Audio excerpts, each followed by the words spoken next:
Joining us now on the Hurrdat Hotline is Brian Christopherson, Husker 24/7. BC, what's going on? Not a lot. How are you guys doing? B Sizzle, what's up? We're just talking about recruiting philosophies, man, and how to make it work. Does that kind of fit with what you like to talk about?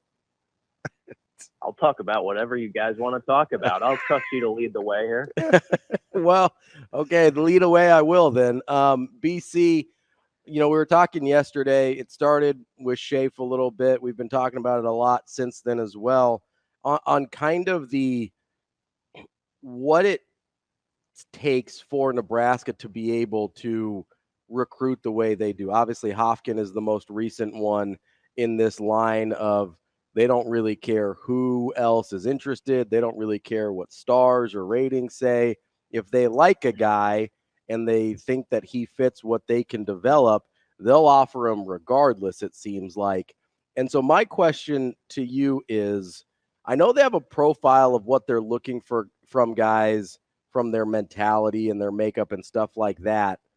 In your mind, how do you weigh that against them having a vision for what the end goal of a guy is supposed to look like? Like, which one of those, I don't know if it's more important, but how do you process those two sides of the equation?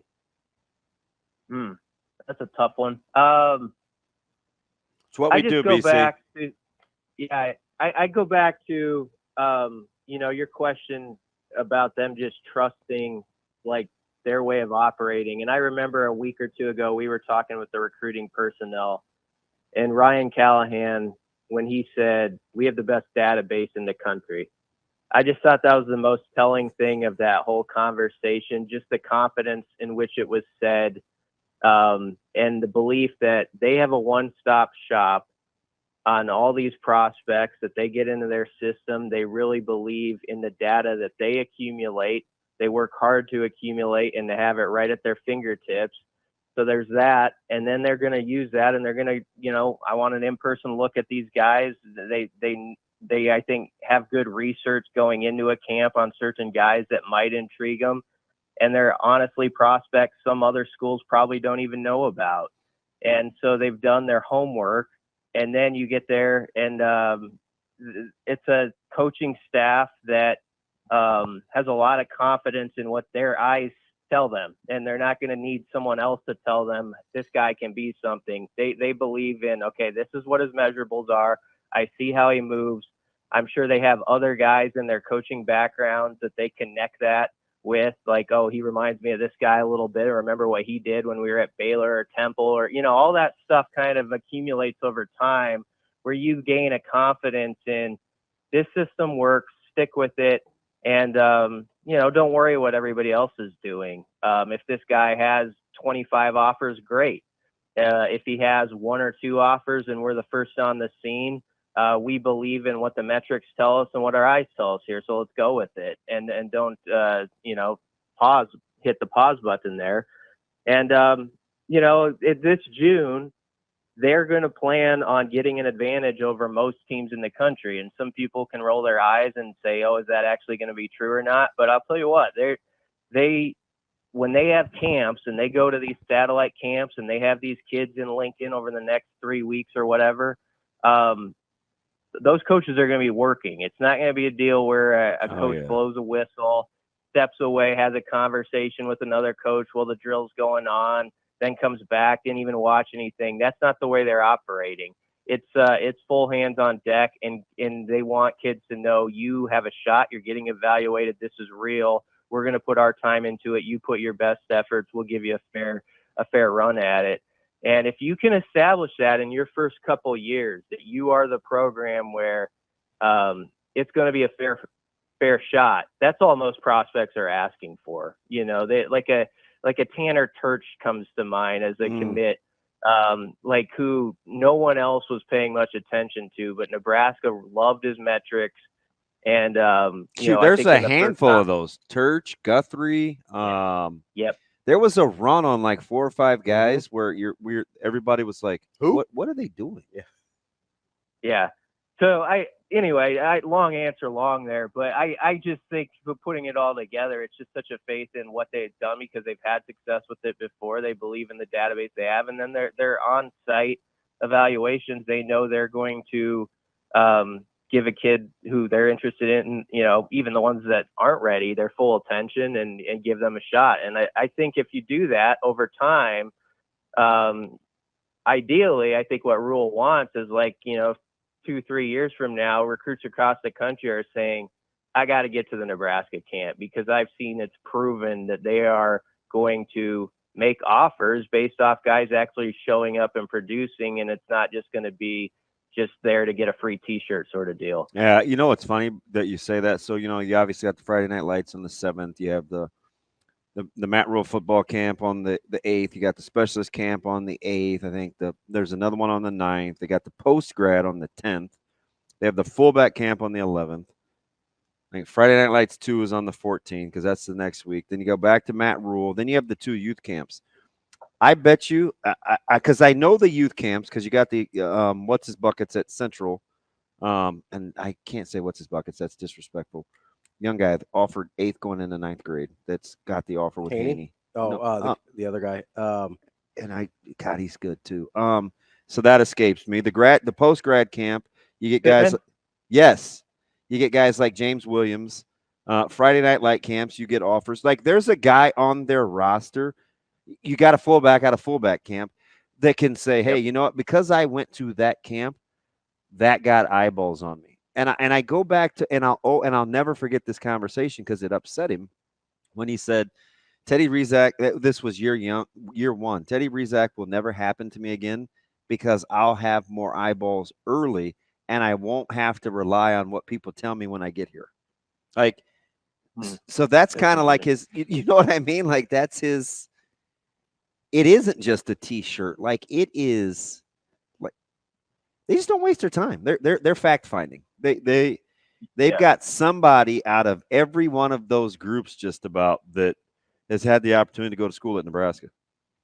Yeah, and it's true. They really are doing that. Like everybody kind of says that, they're going to say their camp is great and all this stuff. We got a chance to watch it last year and it was just a different ball game, just like how dialed in everybody is. No disrespect to when you have your GAs and you have to have everybody working at camp. Those guys are obviously very important, but I mean, it means something too when you have your full-time assistant coaches just right in there with them and players okay, that's the big dog there. That's Terrence Knighton. That's the D-line coach. That's Donnie Raiola. That makes a big statement when they're so heavily involved. And as you said, Damon, and that's a great point, they can basically go through every camp they've had at this point and say, yep, there's a guy here, guy there. Yeah. Pittman can go over and say, you know what, I talked to Rule at camp. So when people want to validate or not validate Pittman's offer, Nebraska watched him in person. They saw him. Or they may look at a guy like Haney and say, oh, his time this, his time that. But, yeah, when you watch a guy that can standing backflip and do the things that Haney can, Nebraska's not as enamored with 40 times. They know what they're looking for because they've done it so much.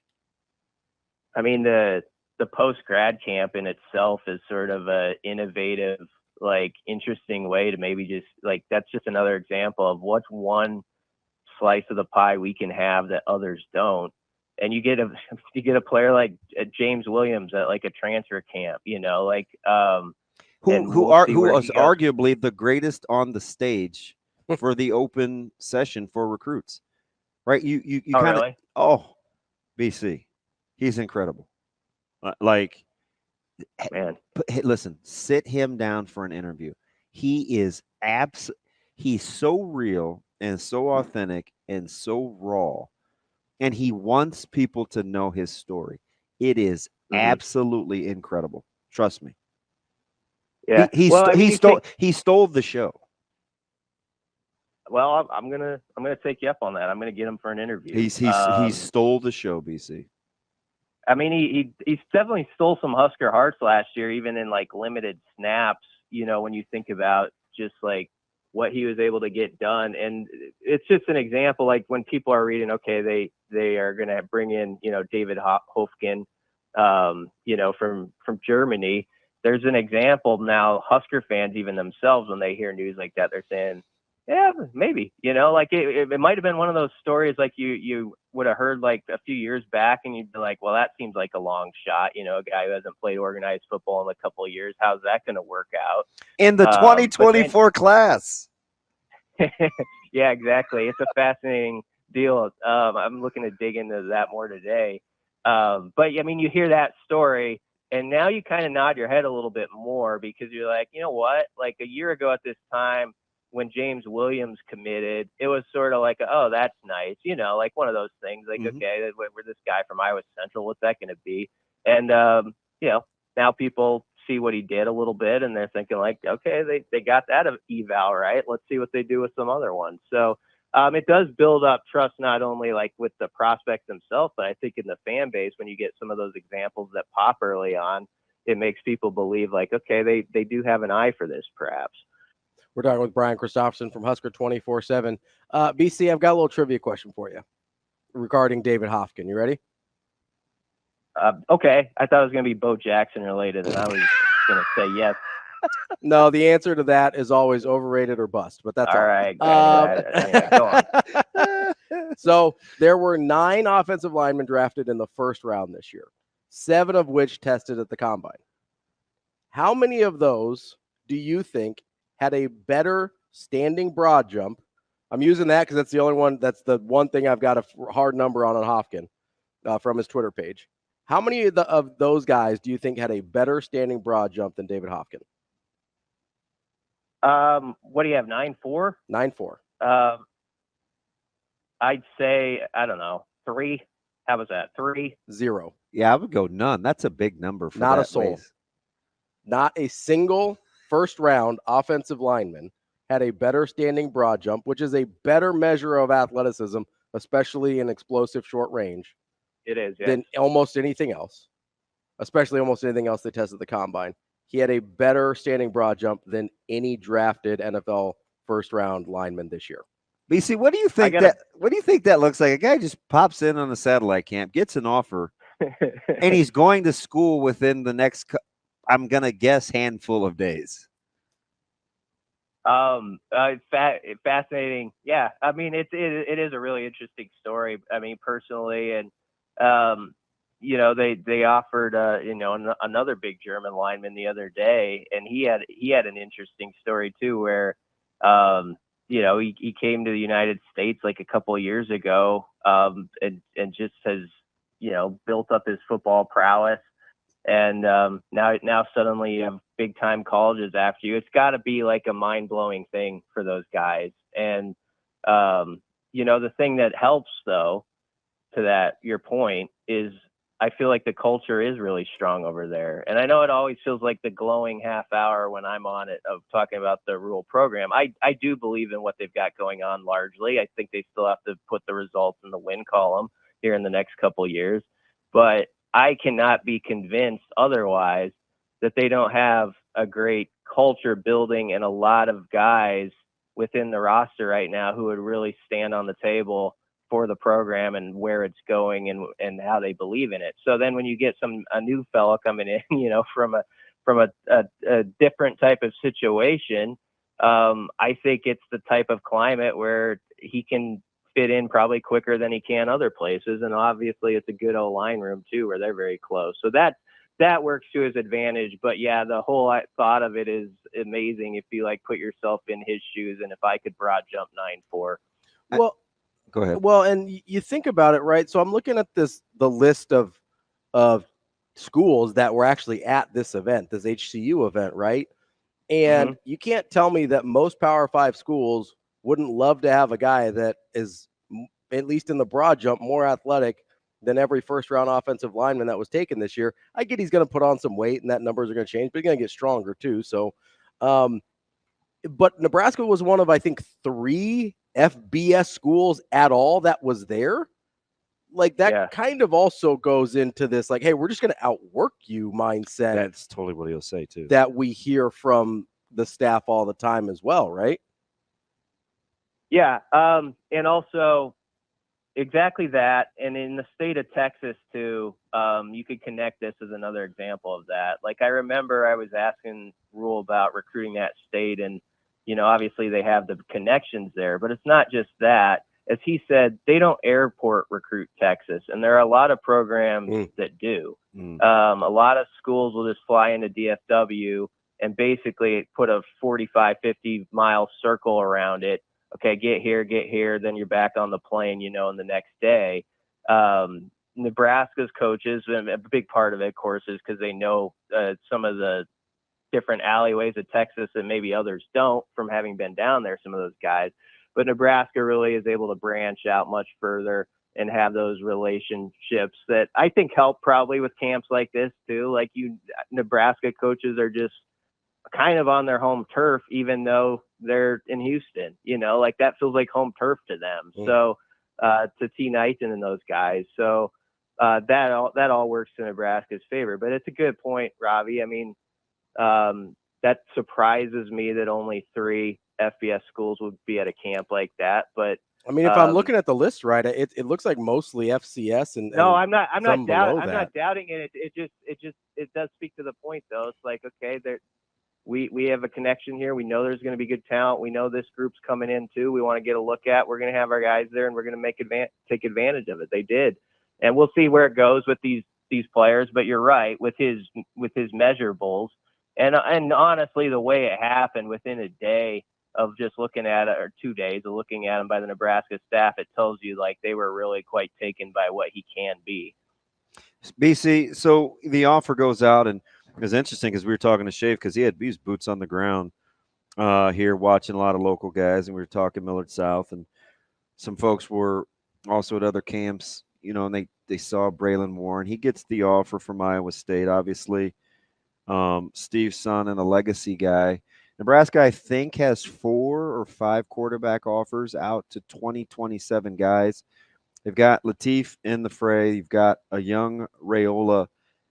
You think does this staff feel like, do you feel like they'll be pressured like for offers? Because they've kind of held out on a Marion Jackson. That would be an easy one to look at of a really high profile guy that has a couple of other Division I offers. Do you get the sense they would be pressured? And if not, and if so, quarterback is probably the last place they would be or the first place they would be? I think I've always thought it was one of the toughest assignments of being a Husker coach was the in-state offer list, like who you actually offer and who you don't, because there's so much like emotion that's attached to it and opinions, throughout the fan base. So I do think there is a little bit of pressure that always comes with it. Yeah. I think the thing that helps Nebraska's staff, again, and all those are good players that you mentioned, and they've got time too, like to earn it, to get a Husker offer still as well. But I think what helps is like to this whole conversation. It's like if you feel like the staff has done their due diligence and really like they've shown everybody in this state already, like we really value Nebraska kids. We're going to offer quite a few of them. We're going to put our offer where our mouth is. I think at some point you have to give the benefit of the doubt and say they're giving a fair fight to everybody and they're going to make their best call. And there's always like a couple where it's like, oh, is that guy, maybe he should be, maybe he shouldn't be, that maybe some will disagree with. But I think the fact that they're doing all the legwork is going to, for most people, probably appease them. But you know how it is, Damon. There's always going to be a conversation about a guy or so. And all these players are really good players and they've got time again. And I know that I'm really happy for Braylon in that offer the other day with Iowa State, and he's got time on his hand, and now he got that one, and some eyebrows are going to raise elsewhere too. He's going to get even more attention after that. So it's a cool thing. Yeah. So BC, I know you talked about the benefit of the doubt there, but it comes down to Nebraskans not feeling like their own are being ignored, right? Like as long as that's not, you mean? Yeah, as long as that's not the case, you can get away with not just not offering a couple guys if you don't feel like they fit your profile, but you can get away with missing on some of those too, where it's like, hey, like let's say Teddy Rizak goes out to Notre Dame and ends up being really good, and And, people are like, man, they probably should have gone harder on Teddy or whatever. But you've got all these guys. You clearly see that they value the state. I feel like that gives you a lot more leeway. Yes, and we've never seen this state recruited from the outside like it is now. I mean, it's just something else, when you think about the attention, like you have the Notre Dames coming in here. Iowa has always, of course, been a presence in Iowa State. But when you have like way Alabama, more national, yeah. Oh yeah, USC, Georgia, Oklahoma, Georgia. Worth, I mean, it's a lot. Yeah. So I mean, these guys. That's the beauty of it. I mean, the Nebraska kids who are good players are going to get other options beside the Huskers that are pretty interesting. And that's a great place to be in. We're no longer in that time frame, where it's like, oh, Nebraska didn't offer them, so nobody else offers them because they. Yeah, that's what I was gonna say. B, have we turned the corner from that, where there's the pressure on the state school to offer to give the other kid, to give them a chance? Because I think so. That used to be the case for sure. Oh, I know, and everybody would get so mad at Nebraska, and it's like, I just want them to be. I'm for kids, but I want the university to be good too. Like, it's not for everybody. Yeah. Yeah, I think we are, and some of those schools now are going to want to get the jump. Like, if they believe that they know, like, okay, Rule and the staff seem to be gaining ground or traction as like connecting to people in the state or like the programs in the state. So some other programs like in Iowa State might look at that and say, if we're going to have a chance at this guy over here, we might have to get in on him a little earlier, because once Nebraska does, it could be maybe Nebraska is going to bat at a higher clip too with some of those guys once they offer. So that's something the other schools have to factor in. But yeah, I do think we've moved past that, because I do think for a long time it was that way. It was like schools would say, okay, well, if Nebraska didn't offer, well, there must be something that's not quite there. And that wasn't always fair to the prospects, So I'm glad that, and Iowa, you got to give Iowa credit here. They always do their due diligence in this state, just like Nebraska does across the border in Iowa. So you know that they're going to always push for guys as well. Well, and you can make the argument, BC, as we got only a few seconds left with you here, but you can make the argument that the success that a lot of Nebraska kids had at Iowa is part of the reason other schools are getting in here with or without a Nebraska offer.